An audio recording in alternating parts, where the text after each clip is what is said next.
So here's my other chainsaw. It's a Pioneer Partner P500. It's a 50cc chainsaw, but it's got a lot of power. It's got a choke built in externally of the carburetor, so there's less restrictions in the carburetor.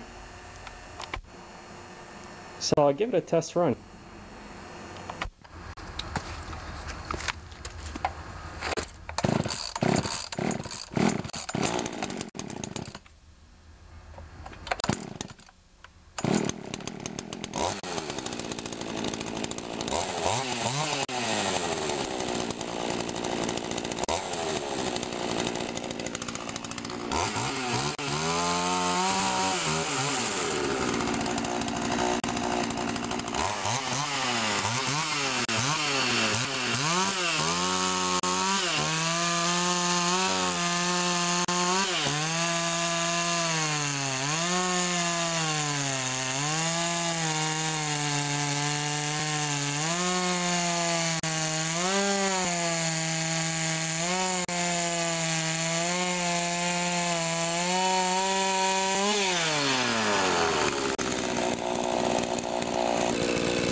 Anyway, it's a really good saw.